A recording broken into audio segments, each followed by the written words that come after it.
सभी साथियों को नमस्कार और उम्मीद है आप सभी अच्छे होंगे। आज के इस वीडियो सेशन में हम लोग डिस्कस करने वाले हैं आरआरबी ग्रुप डी 2026 के लिए साइंस के महत्वपूर्ण 12 टॉपिक रिवीजन के दूसरे क्लास की। जी हाँ दोस्तों, इससे पीछे हम लोगों ने पहला क्लास देखा था जहां पे साउंड चैप्टर का कंप्लीट रिवीजन करा था एमसीक्यू के माध्यम से। आज के इस सेशन में हम लोग प्रकाश के परावर्तन से संबंधित जो भी महत्वपूर्ण और अपडेटेड सवाल पूछे गए हैं उसकी चर्चा करेंगे, ताकि रिफ्लेक्शन ऑफ लाइट का भी एक बेहतर रिवीजन आप सबों का हो जाए। साथ ही ध्यान में रखिएगा, इस सेशन का पीडीएफ आपको हमारे टेलीग्राम ग्रुप से मिल जाएगा, जिसका लिंक इस वीडियो के नीचे डिस्क्रिप्शन में डाला हुआ है। आप वहां से जाकर के पीडीएफ को एक्सेस कर सकते हैं। बहरहाल आइए अपने सेशन की शुरुआत करते हैं और देखते हैं एग्जाम रेलेवेंट क्या कुछ सीख पाते हैं। मेरे मित्र, हम लोग का टॉपिक है प्रकाश का परावर्तन यानी कि रिफ्लेक्शन ऑफ लाइट। और आप सबों को मालूम है कि अगर आपके एग्जाम में लाइट से सवाल पूछे जाने हैं तो आप सभी ध्यान में रखना कि प्रकाश के परावर्तन यानी कि रिफ्लेक्शन ऑफ लाइट से सवाल तो पूछे ही जाएंगे, साथ में आपको प्रकाश का अपवर्तन से भी सवाल देखने को मिलेगा, प्रकाश का अपवर्तन से भी देखने को मिलेगा जिसको हम लोग रिफ्रैक्शन ऑफ लाइट कहते हैं, और मानव नेत्र से भी आपको सवाल देखने को मिलते हैं। अब ध्यान देना यहाँ पे कि प्रकाश के परावर्तन या अपवर्तन से किस प्रकार के सवाल पूछे जाते हैं। अगर आप रिवीजन कर रहे हो तो रिवीजन का भैया पर्पस ही यही होता है कि उस चैप्टर के जो महत्वपूर्ण टॉपिक हैं वो टॉपिक आपके माइंड में होना चाहिए। आप पहले से मेंटली प्रिपेयर रहो कि हाँ इस टॉपिक से हमारे एग्जाम में सवाल पूछे जा सकते हैं। तो ध्यान देना कि अगर हम पहले आज के इस सेशन में प्रकाश के परावर्तन की चर्चा करें तो यहां से आपको प्रकाश का तो एक बेसिक, प्रकाश क्या है, कहां से उत्पन्न होता है, सोर्सेज क्या है, आप कहेंगे बखूबी समझ रहे हैं। तो मेन चीज क्या है? मेन चीज ये है कि दर्पण का डायग्राम आप सबों के दिमाग में होना चाहिए। मेन चीज यही है, दर्पण का डायग्राम, साथ में जो रे डायग्राम है जिसको किरण आरेख कहते हैं वो आपके माइंड में होना चाहिए मेरे मित्र। साथ ही इस चैप्टर के जो महत्वपूर्ण फॉर्मूला है, चाहे वो आपका दर्पण सूत्र हो या फिर आपका फोकस दूरी और वक्रता त्रिज्या में संबंध हो, आपके माइंड में होना चाहिए, या फिर आवर्धन का फॉर्मूला हो। और मेरे मित्र ध्यान दो कि दर्पण का उपयोग भी आपके माइंड में होना चाहिए, ठीक है। और साथ ही साथ सर दर्पण में प्रतिबिंब का निर्माण कैसे होता है ये आपके माइंड में होना चाहिए। तो भाई साहब, अगर प्रकाश का परावर्तन चैप्टर समझ रहे हैं तो प्रतिबिंब निर्माण आपको आपके माइंड में होना चाहिए। दर्पण का, कौन से दर्पण का क्या उपयोग है, महत्वपूर्ण सूत्र, रे डायग्राम, दर्पण का डायग्राम, फोकस दूरी, वक्रता त्रिज्या क्या होता है, अगर आप समझ रहे हैं आज के इस सेशन के सारे सवाल को आप आसानी से टेकल कर सकते हैं। बहरहाल जो आपका पहला सवाल आप सबों से पूछा जा रहा है, समझिएगा जरा सा कि एक कार चालक घर पर अवतल दर्पण का उपयोग सेविंग दर्पण के रूप में करता है, और यदि उसका चेहरा दर्पण के पास रखा जाए तो प्रतिबिंब कैसा बनेगा। अब देखो क्वेश्चन को कैसे घुमाया है। हमारे बहुत सारे मित्र कार देख करके ही क्या कहेंगे, उत्तल दर्पण का उपयोग होता हो, उत्तल दर्पण हमेशा प्रतिबिंब जो है वो छोटा बनाएगा, काल्पनिक बनाएगा। तो देख लेगा कि आभासी, सीधा और न्यूनीकृत जहां पे है ऑप्शन नंबर सी करके आएगा। बाद में पता चला कि सर क्वेश्चन ने तो नहीं पढ़े थे ढंग से। क्वेश्चन में कार में क्या लगा है ये नहीं पूछा जा रहा है, पूछा जा रहा है कि कार चालक घर पर अवतल दर्पण का उपयोग सेविंग दर्पण के रूप में करता है, यदि उसका चेहरा दर्पण के पास रखा जाए तो प्रतिबिंब कैसा बनेगा। मेरे मित्र, अगर हम बात करें किसकी, अवतल दर्पण की, तो आप सबों को मालूम होना चाहिए इसी अवतल दर्पण को हम लोग क्या कहते हैं सर, कॉनकेव मिरर कहते हैं। क्या कहते हैं? कॉनकेव मिरर कहते हैं।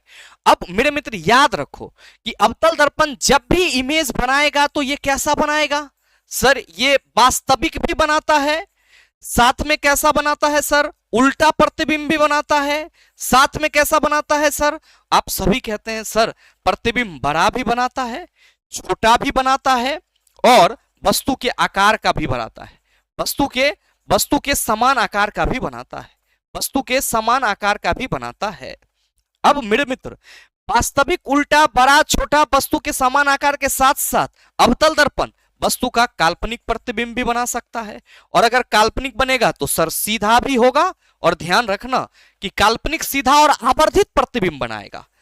काल्पनिक सीधा और आवर्धित बोले तो बड़ा प्रतिबिंब बनाएगा, केवल और केवल एक केस में, केवल और केवल एक स्थिति में। सवाल आपसे ये पूछा जा रहा है कि कार चालक घर पर अवतल दर्पण का उपयोग कर रहा है, तो अब एक क्वेश्चन आपके माइंड में यह भी आएगा कि सर कार चालक जब घर पर अवतल दर्पण का उपयोग कर रहा है तो वो वास्तविक उल्टा और हमारा बड़ा छोटा प्रतिबिंब हो सकता है। लेकिन मेरे मित्र आपके दिमाग में यह भी आना चाहिए कि जब भी हम शेविंग करेंगे तो दर्पण को यहां लाके करेंगे, लगभग हमारा जो चेहरा होगा वो कहां पे होगा, आप कहेंगे दर्पण के फोकस और ध्रुव के बीच में। और मेरे मित्र अवतल दर्पण में अगर कोई वस्तु, ध्यान देना कि ये अगर हमारा अवतल दर्पण है तो ये इसका पोल होगा, ये इसका फोकस, ये इसका वक्रता केंद्र। तो अगर अवतल दर्पण में कोई वस्तु दर्पण के बहुत नजदीक रखा हो, मान लेते हैं हम यहां रखा हो, तो आप सभी कहेंगे ये पोल और फोकस के बीच में है। और मेरे मित्र जब वस्तु पोल और फोकस के बीच में होगा तो प्रतिबिंब आप कहेंगे दर्पण के पीछे बनेगा। क्या है, वस्तु से बड़ा, कैसा, सीधा है। तो मेरे भाई जो सवाल है कि कार चालक घर पर अवतल दर्पण का उपयोग शेविंग दर्पण के रूप में करता है, यदि उसका चेहरा दर्पण के पास रखा जाए तो प्रतिबिंब कैसा बनेगा। सर जब हम लोग अवतल दर्पण में ठीक नजदीक चेहरा रखेंगे तो प्रतिबिंब दर्पण के पीछे कैसा बनेगा, सर बड़ा बनेगा, काल्पनिक होगा और सीधा होगा। तो ध्यान दीजिएगा ऑप्शन नंबर सी में क्या लिखा हुआ है, आभासी, सीधा और आवर्धित। तो यहां पे पूरा कंसेप्ट क्लियर होना चाहिए। हाँ, अब हमसे पूछ देगा कि कार के साइड मिरर में किस दर्पण का उपयोग होगा, उत्तल दर्पण का उपयोग होगा। कार चालक द्वारा यहां पे किया जा रहा है शेविंग, तो आप सभी कहेंगे गुरुजी अकॉर्डिंग टू कंसेप्ट राइट, हमारा जो आंसर हो जाएगा वो ऑप्शन नंबर डी हो जाएगा। नेक्स्ट सवाल देखो क्या पूछ रहा है कि जब वस्तु को दर्पण से 40 सेंटीमीटर की दूरी पर रखा जाता है तब उत्तल दर्पण से 30 सेंटीमीटर की दूरी पर एक प्रतिबिंब बनता है, दर्पण द्वारा उत्पन्न आवर्धन क्या होगा। मेरे मित्र जब भी हम मिरर के लिए यानी कि दर्पण के लिए आवर्धन की बात करेंगे तो आप सभी कहेंगे फॉर्मूला -v/u होगा। v क्या है, आप कहेंगे सर इमेज डिस्टेंस, यानी कि v जो है ये प्रतिबिंब दूरी है। u क्या है, आप सभी कहेंगे ऑब्जेक्ट डिस्टेंस।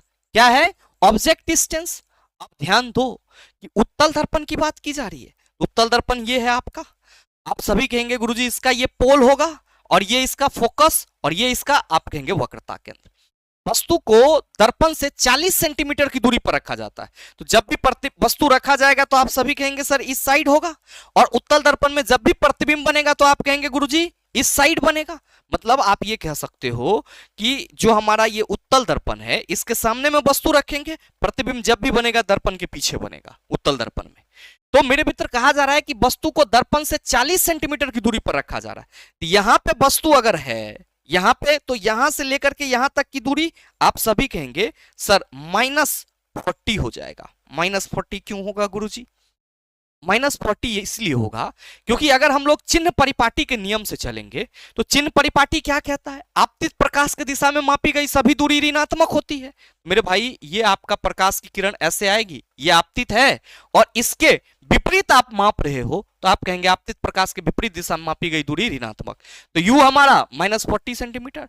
अब उत्तल दर्पण से 30 सेंटीमीटर की दूरी पर प्रतिबिंब बन रहा है, प्रतिबिंब यहां बन रहा है, तो आप कहेंगे आपतित प्रकाश की दिशा में मापी गई दूरी धनात्मक होती है, तो ये हमारा 30 सेंटीमीटर। हमसे पूछ रहा है कि सर उत्पन्न आवर्धन क्या होगा, आप कहेंगे फॉर्मूला m = -v/u होता है।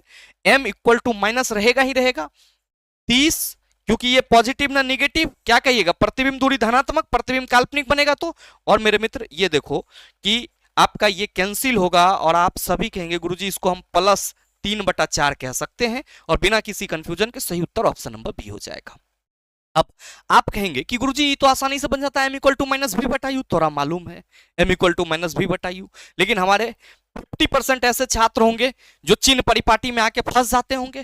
तो आपके चिन्ह परिपाटी के कंसेप्ट को और बेहतर करने के लिए मैंने सर ये डायग्राम का सहारा लिया, अदरवाइज आपको फॉर्मूला मालूम है m = -v/u। आप सभी कहेंगे सर उत्तल दर्पण हो अवतल दर्पण हो वस्तु दूरी ऋणात्मक हुई होगी, और उत्तल दर्पण है तो इसमें प्रतिबिंब दूरी धनात्मक लेंगे, मामला सॉल्व था 3/4।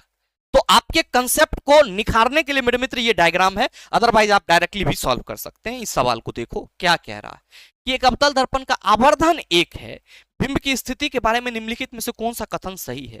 बिंब वक्रता केंद्र से परे है, बिंब वक्रता केंद्र पर है, बिंब फोकस पर है, बिंब फोकस और ध्रुव के बीच है। मेरे मित्रों आप सभी को मैं यहाँ पे एक एडवाइस देना चाहूंगा कि अगर आप अवतल दर्पण के प्रतिबिंब से संबंधित सवालों को बेहतर ढंग से टैकल करना चाहते हैं तो मेरी सलाह यही है कि ये जो एनसीईआरटी का आपका टेबल है, ये जो एनसीईआरटी का टेबल है इसको आप सभी जरूर ध्यान में रखो, और साथ में ना हो तो एक दो बार आप कॉपी पेन से सर अपने कॉपी में अवतल दर्पण के अलग अलग स्थिति में प्रतिबिंब कैसे बनता है इसका डायग्राम जरूर खींचे। अब ध्यान दो यहाँ पे कि अवतल दर्पण में अगर वस्तु को अनंत पर रखा जाए, आप कहेंगे फोकस पर बनेगा, वक्रता केंद्र से परे होगा, वक्रता केंद्र और फोकस के बीच बनेगा, वक्रता केंद्र पर होगा, वक्रता केंद्र पर ही बनेगा। और जब भी वस्तु वक्रता केंद्र पर है, प्रतिबिंब वक्रता केंद्र पर बनेगा तो कैसा होगा, आप कहेंगे समान साइज का। मतलब आप ये कह सकते हो कि सर HI बटा HO दोनों समान है तो वैल्यू कितना आएगा, आप कहेंगे 1। तो मेरे मित्र अगर वस्तु प्रतिबिंब हमारा समान साइज का बन रहा है तो यहाँ पे HI बटा HO यानी कि जो आवर्धन होगा उसका वैल्यू कितना हो जाएगा, -1 हो जाएगा। क्या हो जाएगा, -1। चूंकि अब आप अपने कंसेप्ट से आओ कि सर अवतल दर्पण का आवर्धन 1 है, तो मेरे मित्र आप सभी ध्यान रखना कि आवर्धन के लिए एक फॉर्मूला -v बटा u, प्रतिबिंब दूरी और वस्तु दूरी का अनुपात तो होता ही है। साथ में मेरे मित्र आवर्धन का फॉर्मूला m इक्वल टू हम लोग HI बटा HO भी लेते हैं, जो कि क्या है, आप कहेंगे सर हाइट ऑफ इमेज बटा height of object, height of image बटा हाइट ऑफ ऑब्जेक्ट। अब हमें जरा सा ये बता दो कि अगर आपका जो मतलब प्रतिबिंब की ऊंचाई और वस्तु की ऊंचाई है दोनों बराबर हो जाए, मतलब ये हाइट ऑफ इमेज भी मान लो 25 सेंटीमीटर और हाइट ऑफ ऑब्जेक्ट भी आपका मान लो 25 सेंटीमीटर, तो 25 बटा 25 आप कहेंगे 1। तो जब भी सर किसी भी दर्पण के द्वारा समान आकार का प्रतिबिंब बनाया जाएगा, आप सभी याद रखना सर जो आवर्धन होगा वो 1 होगा। और जब आवर्धन 1 होगा और अवतल दर्पण सर समान आकार का प्रतिबिंब केवल और केवल कहां बना सकती है, वक्रता केंद्र पर। तो हमसे जो सवाल पूछ रहा है चिला कि एक अवतल दर्पण का आवर्धन 1 है, बिंब की स्थिति के बारे में निम्नलिखित में से कौन सा कथन सही है, आप सभी कहेंगे कि गुरुजी बिंब वक्रता केंद्र पर है। बिंब कहां है, वक्रता केंद्र पर। अब बिंब अगर फोकस पर होगा, वस्तु अवतल दर्पण में फोकस पर होगी तो प्रतिबिंब अनंत पर बनेगा, और नए एनसीईआरटी के अनुसार अनंत पे बने हुए प्रतिबिंब को हम फाउंड नहीं कर सकते हैं।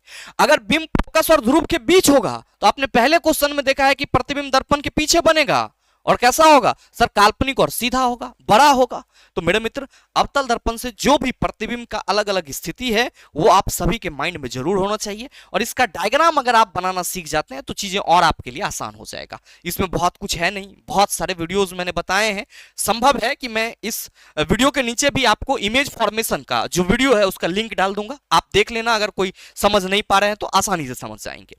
अब नेक्स्ट सवाल देखना, कह रहा है कि अवतल दर्पण के मुख अक्ष के ऊपर एक प्रतिबिंब की ऊंचाई वस्तु की स्थिति पर निर्भर करेगी। को शून्य माना जाता है, को धनात्मक माना जाता है, को ऋणात्मक माना जाता है।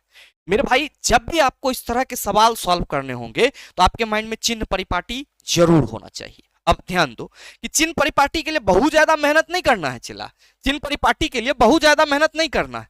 खाली है जो डायग्राम हम आपको यहाँ पे दे रहे हैं ना, इस डायग्राम को आपको एक बार समझ लेना, इस डायग्राम को आप सबों को एक बार समझ लेना, इसमें कुछ नहीं है, ठीक है। अब ध्यान से समझो कि अगर हम ऐसे ग्राफ के लिए पाद खींचते हैं तो आप कहेंगे गुरुजी ये ओरिजिन हो जाएगा, ये हमारा एक्स एक्सिस होगा और ये एक्स डैश होगा, ये हमारा वाई एक्सिस होगा और ये हमारा वाई डैश एक्सिस होगा। ये आप कहेंगे पॉजिटिव और ये आप क्या कहेंगे गुरुजी निगेटिव, ये पॉजिटिव और ये निगेटिव। समझ रहे हो क्या, आप कहेंगे बिल्कुल सर। मेरे मित्र ये सेम चीज किया गया है कि मान लो कि ये हमारा एक अवतल दर्पण है, मान लो ये हमारा M और N क्या है, एक अवतल दर्पण है।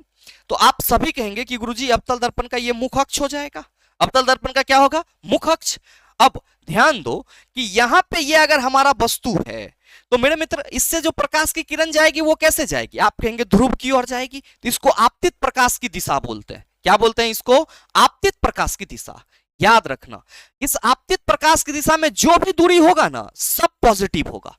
आपतित प्रकाश की दिशा में मापी गई सभी दूरी पॉजिटिव होगा। और ध्यान रखना सभी दूरी कहां से मापा जाएगा, सर दर्पण के ध्रुव से मापा जाएगा। अब इसके विपरीत जो भी दूरी मापेंगे, आपतित प्रकाश के विपरीत जो भी दूरी मापेंगे, ध्यान रखना कि आपतित प्रकाश के विपरीत जो भी दूरी होगा वो क्या होगा, सर ऋणात्मक होगा। आपतित प्रकाश के विपरीत में जो भी दूरी होगा सब निगेटिव होगा। अब ध्यान दो यहां पे कि अगर हम वस्तु की ऊंचाई ले रहे हैं तो वस्तु की ऊंचाई धनात्मक होगा। प्रतिबिंब अगर वास्तविक बन रहा है तो सर नीचे बनेगा, और आप क्या कहेंगे उल्टा होगा। तो मेरे मित्र आप क्या कहेंगे कि वस्तु की ऊंचाई धनात्मक होगी और ऊंचाई प्रतिबिंब की जो होगी वो नीचे की ओर क्या होगी, आप कहेंगे ऋणात्मक होगी। क्या होगी, ऋणात्मक।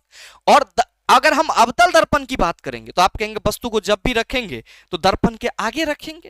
वास्तविक प्रतिबिंब हमेशा दर्पण के आगे बनेगा, उत्तल दर्पण में प्रतिबिंब दर्पण के पीछे बनता है। तो सवाल है कि अवतल दर्पण के लिए मुख अक्ष के ऊपर एक प्रतिबिंब की ऊंचाई, मुख अक्ष के ऊपर एक प्रतिबिंब की ऊंचाई डैश होगी, वस्तु की स्थिति पर निर्भर करती है। को शून्य माना जाएगा, को धनात्मक माना जाएगा, को ऋणात्मक माना जाएगा। ध्यान से समझना कि मुख अक्ष के ऊपर एक प्रतिबिंब की ऊंचाई पूछ रहा है। तो आप सभी कहेंगे गुरुजी कैसे संभव होगा। देखो उत्तल दर्पण, ये हमारा उत्तल दर्पण। अब उत्तल दर्पण का ये क्या हुआ, पोल, ये क्या हुआ, चिला फोकस, और ये क्या हुआ, वक्रता केंद्र। मेरे भाइयों अगर हम ऑब्जेक्ट को यहां रखें तो आप कहेंगे सर संभव है प्रतिबिंब हमारा यहां बनेगा। तो ये प्रतिबिंब की ऊंचाई हुई, प्रतिबिंब की ऊंचाई, मुख अक्ष के ऊपर प्रतिबिंब की ऊंचाई। तो आप कहेंगे काल्पनिक प्रतिबिंब के केस में हमारा प्रतिबिंब सीधा बनेगा।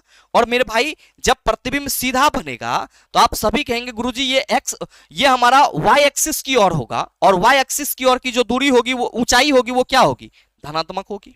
क्या होगी चिल्ला, धनात्मक। आप कहेंगे अवतल दर्पण में नहीं होगा, होगा। अवतल दर्पण में ये देखो कि एक केस है हमारा कि ये पोल है, ये फोकस है, और ये वक्रता केंद्र है।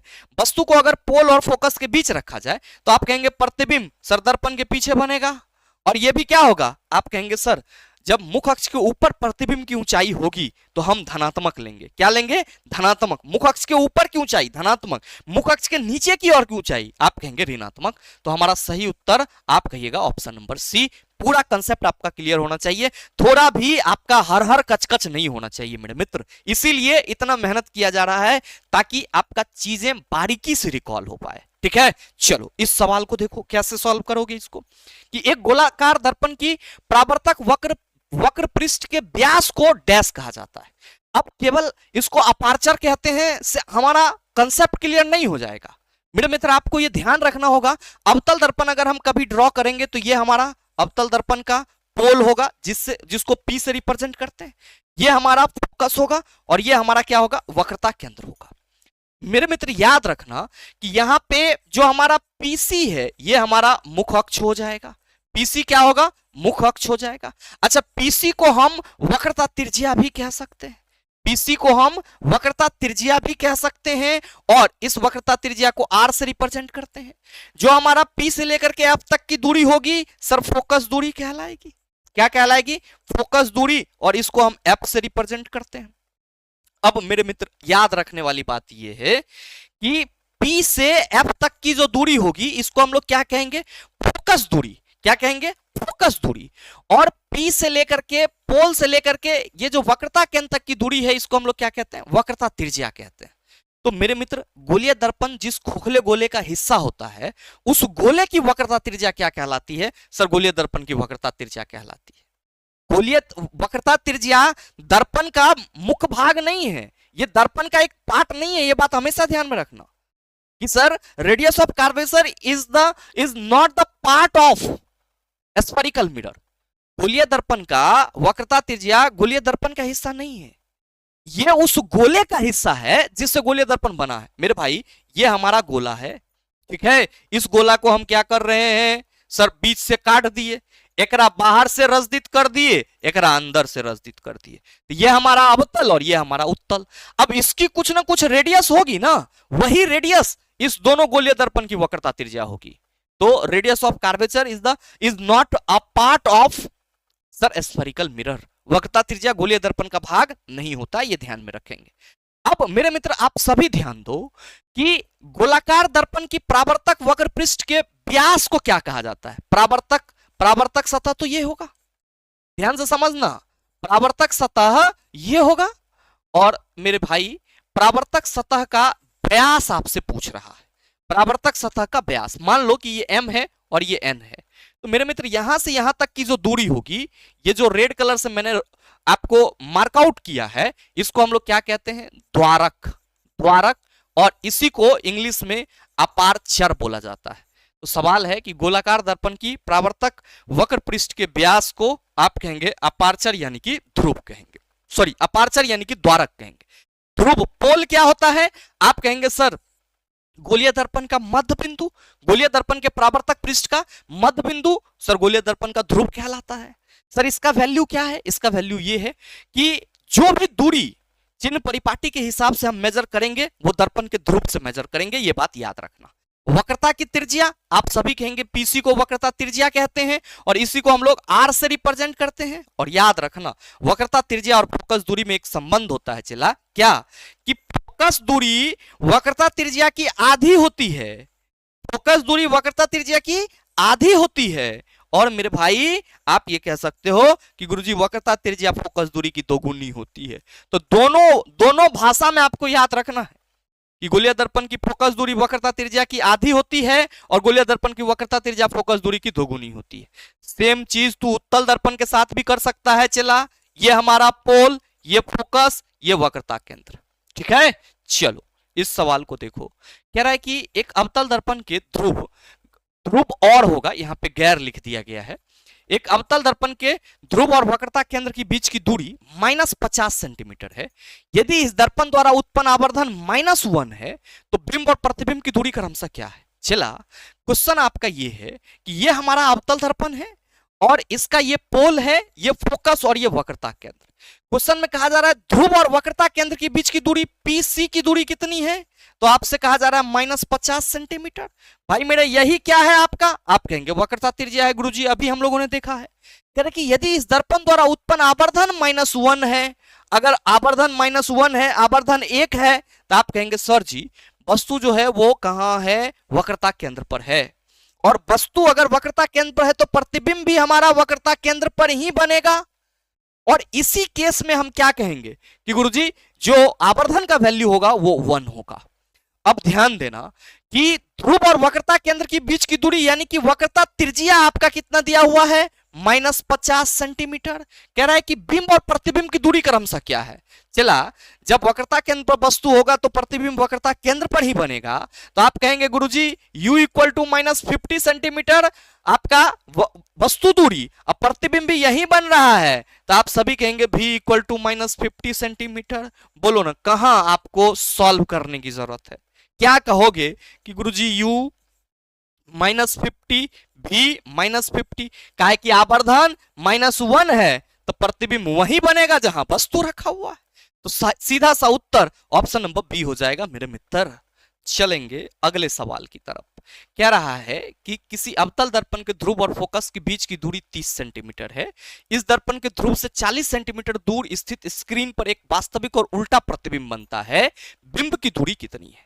मेरे मित्रों क्वेश्चन आपसे यह पूछा जा रहा है कि अवतल दर्पण के ध्रुव और फोकस के बीच की दूरी, आप कहेंगे फोकस दूरी कितनी? आप सभी कहेंगे -30 सेंटीमीटर। याद रखना चिन्ह परिपाटी से अवतल दर्पण की फोकस दूरी और वक्रता त्रिज्या ऋणात्मक होती है, जबकि उत्तल दर्पण की फोकस दूरी और वक्रता त्रिज्या धनात्मक होती है। मेरे मित्रों f इक्वल टू -30 सेंटीमीटर है और क्वेश्चन में बड़े सावधानी से कहा जा रहा है कि वास्तविक और उल्टा प्रतिबिंब 40 सेंटीमीटर दूर बन रहा है, तो v इक्वल टू -40 सेंटीमीटर। और आपसे पूछ रहा है वस्तु दूरी क्या होगा? न बनेगा। क्या कहोगे कि गुरुजी दर्पण सूत्र से हम सबों को मालूम है 1/f equal to 1/v plus 1/u होता है। मेरे मित्रों ये 1/-30 इक्वल टू हम क्या कहेंगे? 1/-40 प्लस 1/u। अब देखो सॉल्व कैसे होगा, ये इधर माइनस है तब प्लस, आप कहेंगे सर ये 1/40 इक्वल टू 1/u। और आप सभी यहाँ क्या कहेंगे कि गुरुजी 30 और 40 का एलसीएम लेंगे, ये हमारा 120 हो जाएगा। 30 चौका 120, 40 तिया 120, 1/u। और ये -4 और +3 है, आप सभी कहेंगे गुरुजी ये -1/20 हो जाएगा। 1/u, u equal to -120 centimetre. सही उत्तर ऑप्शन नंबर डी हो जाएगा।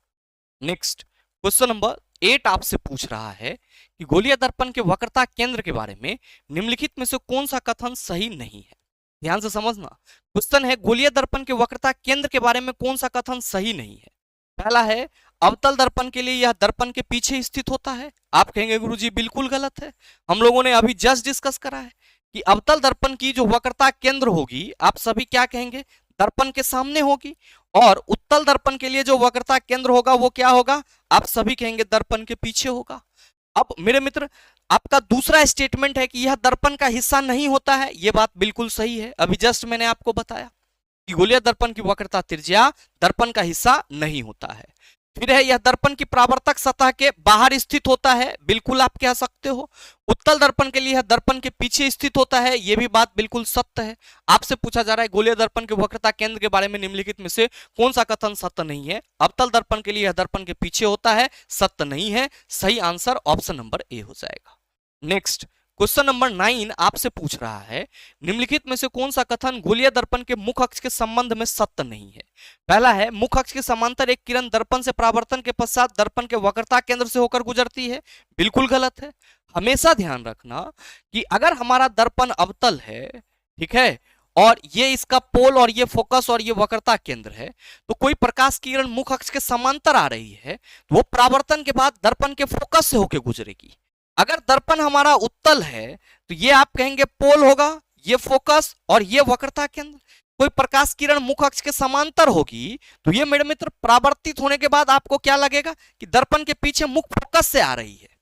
तो जो सवाल है कि कौन सा कथन गोलीय दर्पण के मुख अक्ष के संबंध में सत्य नहीं है, उसमें पहला है कि मुख अक्ष के समांतर किरण दर्पण से परावर्तन के पश्चात दर्पण के वक्रता केंद्र से होकर गुजरती है, बिल्कुल गलत है। क्योंकि मुख अक्ष के जो समांतर किरण होगी वो परावर्तन के बाद दर्पण के मुख फोकस से गुजरेगी। गोलीय दर्पण का फोकस उसके मुख अक्ष पर नहीं होता है, मेरे मित्र ये भी बात गलत है। गोलीय दर्पण का जो मुख फोकस होता है सर वो उसके मुख अक्ष पे ही होता है, जैसा कि आप डायग्राम के माध्यम से देख रहे हो। आप कहेंगे गुरुजी 1 और 2 दोनों गलत हैं, इसीलिए सही उत्तर ऑप्शन नंबर बी हो जाएगा। नेक्स्ट क्वेश्चन नंबर 10 कह रहा है अवतल दर्पण वास्तविक और उल्टा प्रतिबिंब बना सकता है जब वस्तु को डैश पर रखा जाता है। अब मेरे मित्र यहाँ पे मामला कहां फंसेगा, सोचो जरा सा कि अवतल दर्पण वास्तविक और उल्टा प्रतिबिंब बना सकता है जब वस्तु को डैश पर रखा जाए। अब हम सबों के माइंड में ये चीजें फिक्स है क्या कि ये अगर हमारा अवतल दर्पण है और ये इसका पोल है, ये फोकस है और ये वक्रता केंद्र है, तो अगर किसी वस्तु को अवतल दर्पण में हम फोकस पर रखें तो आप सभी कहते हैं सर इसका प्रतिबिंब अनंत पर बनेगा, और वस्तु अगर अनंत पर होगा तो प्रतिबिंब फोकस पर बनेगा। दोनों ही स्थिति में प्रतिबिंब वास्तविक और उल्टा बनेगा। लेकिन मेरे मित्र अगर आप किसी वस्तु को फोकस पे रखे हैं और प्रतिबिंब इसका अनंत पे बन रहा है तो क्या अनंत वाले प्रतिबिंब को आप मेजर कर पाओगे? तो एनसीईआरटी ने बड़े चालाकी से, ध्यान दीजिए ना यहाँ पे, एनसीईआरटी ने बड़ी चालाकी से क्या करा है, एनसीईआरटी ने बड़ी चालाकी से जो शब्द थे उस शब्द का इस्तेमाल करना ही बंद कर दिया। क्या अभी तक हम ये पढ़ते थे कि गुरुजी अगर किसी वस्तु को अवतल दर्पण में फोकस पर रखा जाएगा तो प्रतिबिंब अनंत पर प्राप्त होगा, वस्तु से बहुत बड़ा बनेगा, वास्तविक और उल्टा होगा। एनसीईआरटी ने क्या बदलाव किया कि अगर वस्तु को फोकस पर रखेंगे तो प्रतिबिंब ऑब्वियसली अनंत पर ही बनेगा, लेकिन प्रतिबिंब का साइज और प्रतिबिंब की प्रकृति हमें प्राप्त नहीं होगी, इमेज नॉट फाउंड। तो आपके मन में अगर थोड़े से ये सवाल उठ रहे होंगे कि क्वेश्चन वास्तविक और उल्टा बन सकता है तो ये तो फोकस पे भी हो सकता है, तो एनसीईआरटी ने कहा कि फोकस वाला प्रतिबिंब प्राप्त नहीं होगा तोरा, तो तू ओकरा वास्तविक और उल्टा कैसे कहेगा। तो हमारा ऑप्शन नंबर ए तो खत्म। अब कह रहा है कि वक्रता केंद्र से परे, मेरे मित्र अगर किसी वस्तु को हम अवतल दर्पण में वक्रता केंद्र से परे रखते हैं, आप ये कह सकते हो वक्रता केंद्र और अनंत के बीच रखते हैं, तो जो हमारा प्रतिबिंब होता है वो फोकस और वक्रता केंद्र के बीच बनता है। ना हो तो आप देख लो चार्ट में कि अगर वस्तु को वक्रता केंद्र से परे रखा जाए तो प्रतिबिंब फोकस तथा वक्रता केंद्र के बीच बनेगा, प्रतिबिंब छोटा होगा और क्या होगा, वास्तविक और उल्टा, वास्तविक और उल्टा। तो मेरे मित्र अवतल दर्पण वास्तविक और उल्टा प्रतिबिंब बना सकता है जब वस्तु को आप सभी कहेंगे वक्रता केंद्र से परे पर रखा जाता है। अब मन में आएगा सवाल कि गुरुजी फोकस और ध्रुव को काहे छोड़ दिए। देखो ना चला कि अगर वस्तु को हम अवतल दर्पण के फोकस और ध्रुव के बीच रखेंगे, प्रतिबिंब हमारा दर्पण के पीछे बनेगा, काल्पनिक होगा और सीधा। चार्ट में देखो कि अगर वस्तु को अवतल दर्पण में पोल तथा फोकस के बीच रखते हैं, प्रतिबिंब दर्पण के पीछे विवर्धित और कैसा होता है, आभासी और सीधा होता है। कैसा, आभासी और सीधा। अब नेक्स्ट दर्पण के बहुत निकट, तो आप कहेंगे सर बात तो वही हो गई, पोल और फोकस के बीच ही रखा जाएगा। तो हमारा केवल एक ही ऑप्शन ऐसा है जहां पे हम ये कह सकते हैं कि वास्तविक और उल्टा प्रतिबिंब बन सकता है अकॉर्डिंग टू एनसीईआरटी के न्यू कंसेप्ट। नेक्स्ट सवाल देखिए क्या पूछ रहा है कि जब बिंब को अवतल दर्पण से 40 सेंटीमीटर की दूरी पर रखा जाता है, अभी जो आपने सॉल्व किया था वो उत्तल दर्पण था, यहाँ अवतल दर्पण और डाटा सेम है। तो अवतल दर्पण से 40 सेंटीमीटर की दूरी पर रखा जाता है। बिंब का वास्तविक और उल्टा प्रतिबिंब दर्पण से 30 सेंटीमीटर की दूरी पर बनता है। दर्पण द्वारा उत्पन्न आवर्धन आप क्या कहेंगे कि गुरुजी चूंकि m इक्वल टू माइनस भी बटा यू होता है, वस्तु को अवतल दर्पण से 40 सेंटीमीटर की दूरी पर रखा जा रहा है, u equal to minus 40 centimetre. सर बिंब का वास्तविक और उल्टा प्रतिबिंब 30 सेंटीमीटर की दूरी पर बन रहा है। आप सभी कहेंगे कि सर जी आवर्धन माइनस 40 बटा सॉरी v बटा यू है, आप कहेंगे माइनस 30 अब बटा क्या होगा, आप कहेंगे माइनस 40, 0 0 कैंसिल, ये माइनस इस माइनस को कैंसिल करेगा और m इक्वल टू माइनस 3/4 कहां है, आप कहेंगे option number D. Next question number 12 आपसे कह रहा है कि ध्रुव बिंदु P पर एक गोलीय दर्पण के मुख अक्ष और परावर्तक पृष्ठ के बीच ज्यामितीय संबंध क्या है। देखो सवाल कितना नया है और आपसे क्या पूछा जा रहा है कि ध्रुव बिंदु P और गोलीय दर्पण के मुख अक्ष और परावर्तक पृष्ठ के बीच ज्यामितीय संबंध क्या है। मेरे मित्रों अभी तक आपने जितनी बार अवतल दर्पण को ड्रॉ किया है तो आप क्या देखे हैं कि पोल को हमने बीच में रखा, ये फोकस और ये वक्रता केंद्र। मैंने अभी आपको ये बताया ये ध्रुव जो दर्पण है उसके वक्रता केंद्र का मध्य बिंदु है और पीसी को हमने क्या बोला सर मुख अक्ष, पीसी को हमने क्या बोला मुख अक्ष। अब अगर हम इसको ऐसे कर दें ऐसे कर दें तो आप कहेंगे गुरुजी ये मुख अक्ष पर अभिलंब हो जाएगा। तो ये हमेशा ध्यान में रखना कि जो दर्पण का ध्रुव है और जो दर्पण का मुख अक्ष है इसके बीच में ज्योमेट्रिकल संबंध ये है, ज्योमेट्रिकल रिलेशन ये है कि दर्पण का मुख अक्ष दर्पण के वक्रता केंद्र पर अभिलंब होता है। दर्पण का जो मुख अक्ष है वो गोलीय दर्पण के वक्रता पृष्ठ पर क्या होता है, अभिलंब यानी कि नॉर्मल होता है। तो सवाल वही है ध्रुव बिंदु P पर एक गोलीय दर्पण के मुख अक्ष और परावर्तक पृष्ठ के बीच ज्यामितीय संबंध क्या है। मुख अक्ष दर्पण को तिर्यक कोण पर प्रतिच्छेद करता है, नहीं, यहाँ पे कोई तिर्यक कोण नहीं बनता है। मुख अक्ष दर्पण के पृष्ठ पर स्पर्श रेखा तो बिल्कुल नहीं है। मुख अक्ष दर्पण के ध्रुव पर अभिलंबवत है, option number C is the right answer. Next question number 13 कह रहा है कि यदि किसी प्रतिबिंब की ऊंचाई h डैश को मुख अक्ष के लंबवत और नीचे यहाँ पे y अक्ष के अनुदिश मापा जाता है तो परिपाटी के अनुसार उसके मान को कौन सा चिन्ह दिया जाता है। मेरे मित्र किसी प्रतिबिंब की ऊंचाई h डैश को मुख अक्ष के लंबवत और नीचे y अक्ष के अनुदिश मेजर किया जाएगा। देखो ना कि ये हमारा मान लो ये हमारा कोई दर्पण है, एक मिनट, ठीक है, ये हमारा दर्पण है, पोल, फोकस और वक्रता केंद्र। यहां पे हम एक लाइन ड्रॉ कर दें इस तरह से तो आप कहेंगे गुरुजी ये हमारा x एक्सिस है, ये y और ये y डैश एक्सिस होगा। कह रहा है कि किसी प्रतिबिंब की ऊंचाई, मेरे मित्र प्रतिबिंब तो इधर ही बनेगा, प्रतिबिंब की ऊंचाई को मुख अक्ष के लंबवत, ये मुख अक्ष है, इसके लंबवत नीचे की ओर y डैश एक्स के अनुदिश हम लोग मेजर कर रहे हैं, y अक्ष के अनुदिश लंबवत नीचे की ओर मेजर कर रहे हैं। तो जब नीचे की ओर मेजर होगा तो आप सभी कहेंगे कि गुरुजी ऋणात्मक, और ऊपर की ओर अगर प्रतिबिंब की ऊंचाई होता तो धनात्मक होता। अभी हम लोगों ने चिन्ह परिपाटी में देखा। नेक्स्ट सवाल देखो, यदि किसी वस्तु को अवतल दर्पण के वक्रता केंद्र पर रखा जाए तो आवर्धन m का मान क्या होगा, न बनेगा, क्या कहिएगा कि गुरुजी जब भी हम वक्रता केंद्र पर रखेंगे तो m इक्वल टू HI बटा HO क्या होगा, आप कहेंगे 1, और चूंकि प्रतिबिंब वास्तविक और उल्टा बनेगा तो ये -1 होगा, और जैसे ही -1 है तो हम सभी कहेंगे वस्तु गोलीय दर्पण के वक्रता केंद्र पर रखा हुआ है। वस्तु कहां रखा हुआ है, गोलीय दर्पण के वक्रता केंद्र पर। याद रखना कि अवतल दर्पण के लिए जो आवर्धन होता है, लिख लो इसको, अवतल दर्पण के लिए आवर्धन का वैल्यू इंपॉर्टेंट है। अवतल दर्पण के लिए आवर्धन का वैल्यू जो होता है मेरे मित्र m इक्वल टू 1 भी होगा, m इक्वल टू -1 कह लो, ठीक है, तो 1 ही कह सकते हो। अब आवर्धन m से छोटा, 1 से छोटा भी हो सकता है अगर प्रतिबिंब हमारा छोटा बन रहा है तो, और साथ में प्रतिबिंब बड़ा भी तो बनता है, तो सर आवर्धन 1 से बड़ा भी होगा। तो ये ध्यान में रखना है आप सबों को हमेशा कि अवतल दर्पण में चूंकि वस्तु के आकार के बराबर प्रतिबिंब भी बनता है तो हमारा आवर्धन का वैल्यू 1 भी हो सकता है। अगर वस्तु के आकार से छोटा प्रतिबिंब बन रहा है तो आप कहेंगे आवर्धन हमारा 1 से कम होगा, और अगर बड़ा बन रहा है तो आवर्धन 1 से ज्यादा होगा। ये तीनों बात ध्यान में रखना। नेक्स्ट सवाल देखो कि अवतल दर्पण का वक्रता केंद्र दर्पण के द्वारक का मध्य बिंदु है। आप कहेंगे बिल्कुल नहीं। मुख अक्ष पर वह बिंदु है जहां किसी वस्तु का अनंत पर प्रतिबिंब बनता है। बिल्कुल नहीं। वह गोलाकार सतह का ज्यामितीय केंद्र है जिसका दर्पण भाग होता है। सही उत्तर ऑप्शन नंबर सी हो जाएगा। क्यों? क्योंकि गोलीय दर्पण का जो वक्रता केंद्र होता है वो गोलीय दर्पण का हिस्सा नहीं है। गोलीय दर्पण जिस खोखले गोले का हिस्सा है उसका हिस्सा है। तो हम ये कहेंगे कि वह गोलाकार सतह का ज्यामितीय केंद्र होता है जिसका दर्पण एक हिस्सा होता है।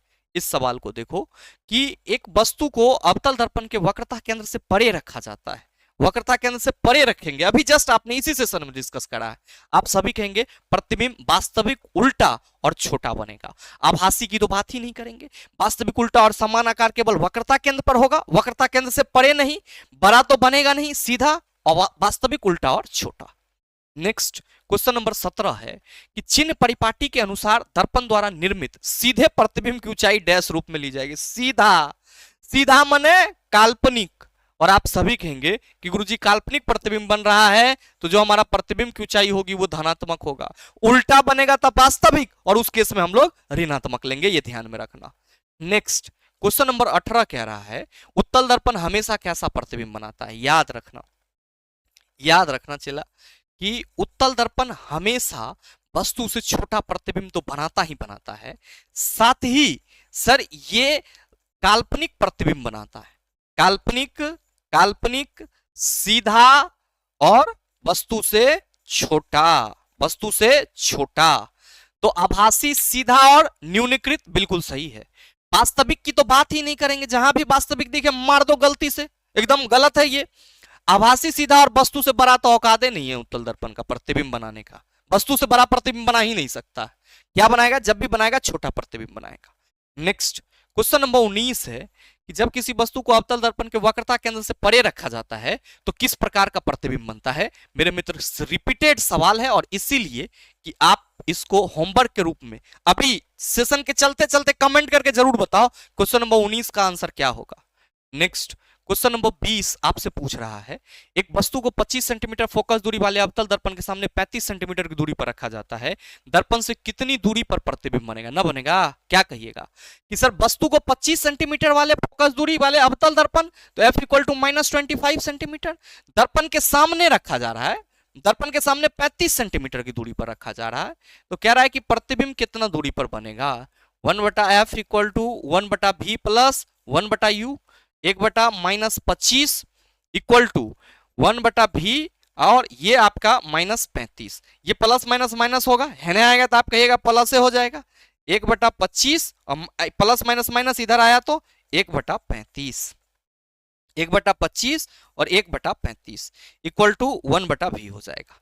अब 25 और 35 का एलसीएम ले लो। शायद मेरे ख्याल से 175 आना चाहिए। 25 25 5 7 35 25 7 175। कोई दिक्कत नहीं है। तो मेरे मित्रों 175 -7 प्लस 35 बचे 75 बटा 1/V। आप कहेंगे सर ये -2/175 इक्वल टू 1/V।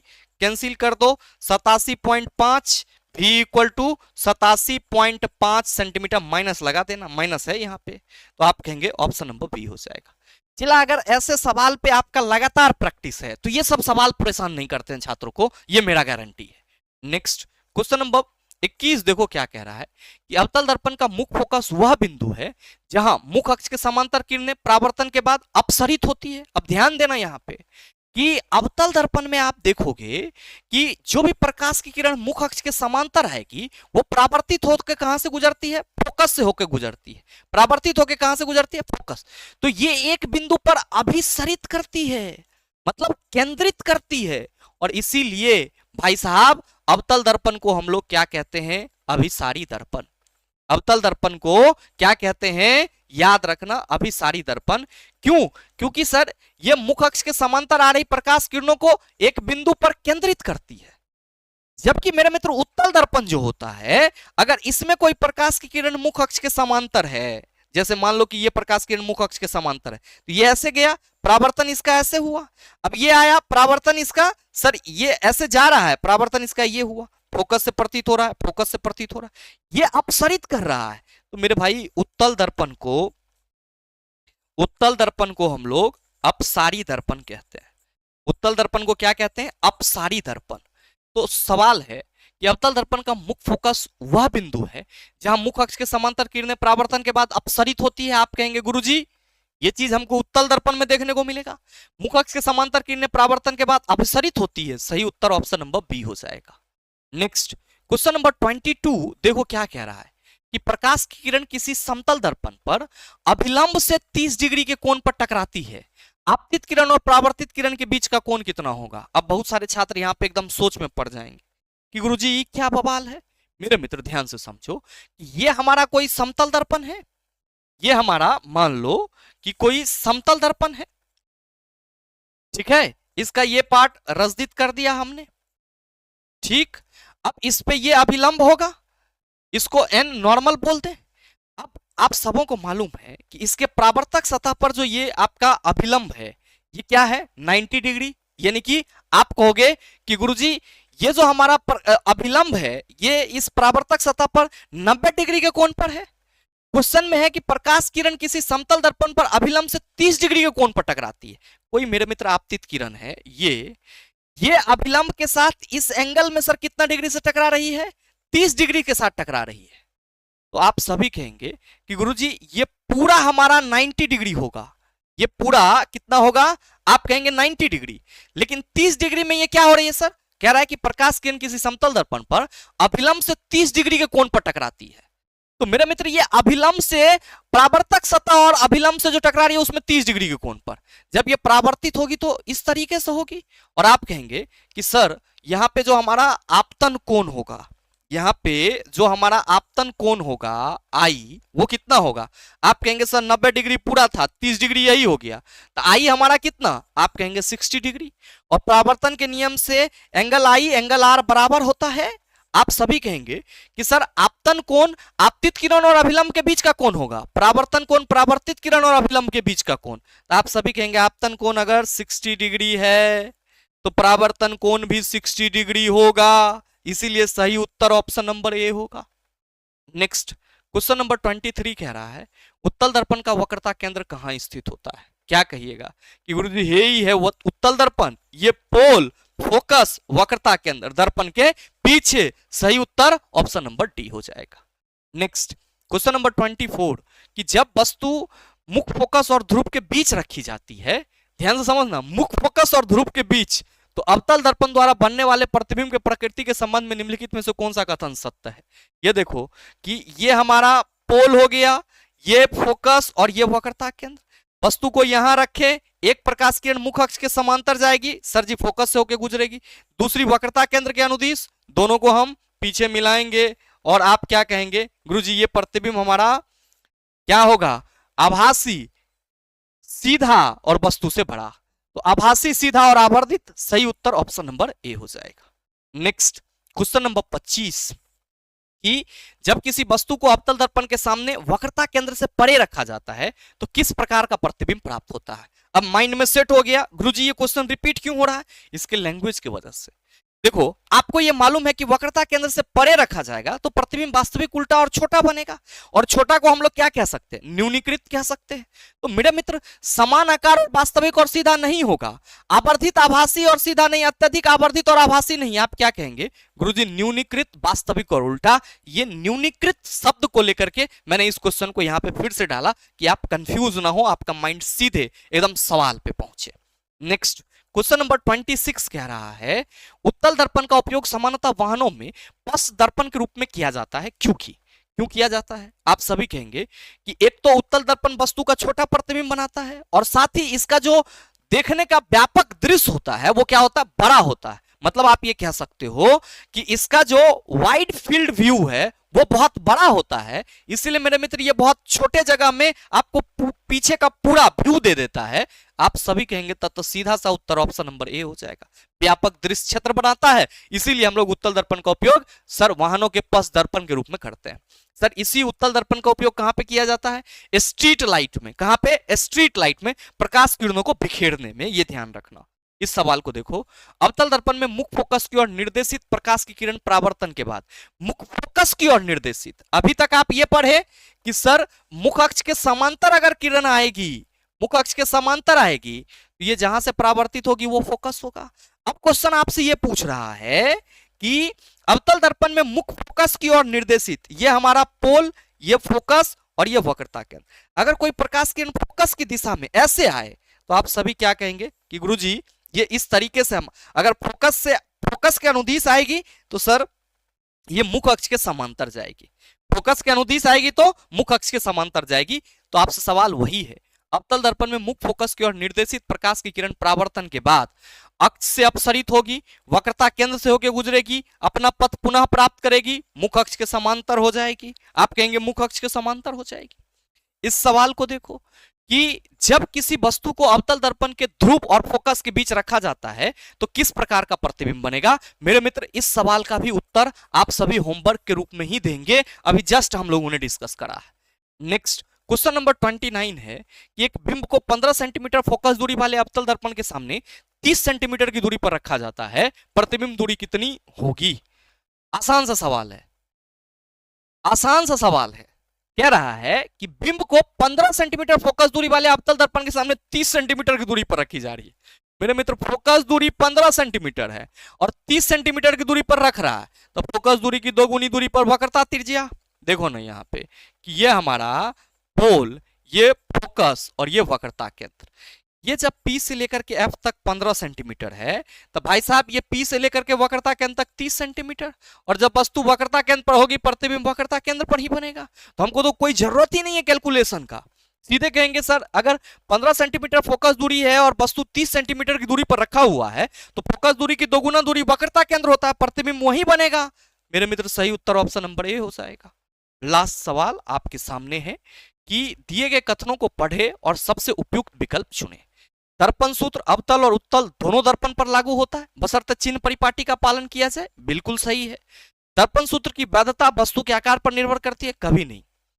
दर्पण सूत्र 1/f = 1/v + 1/u होता है, यह दर्पण के फोकस दूरी, प्रतिबिंब दूरी और वस्तु दूरी के बीच संबंध बताता है, और यह अवतल और उत्तल दोनों के लिए सही है। दर्पण सूत्र का वस्तु के आकार से कोई लेना देना नहीं होता है। तो आप सभी कहेंगे पहला कथन सही है, दूसरा गलत, तो आपका सही उत्तर क्या हो जाएगा, केवल कथन एक सही है। तो ये मेरे मित्र आपके 30 नए सवाल थे। ज्यादातर सवाल आपके प्रतिबिंब के निर्माण से हैं, जो दर्पण सूत्र है उससे है, आवर्धन से है और चिन्ह परिपाटी से है। तो अगर आप रिवीजन भी कर रहे हैं तो इन्हीं सब टॉपिक का कीजिएगा, आपके लिए बेहतर नहीं बेहतरीन होगा।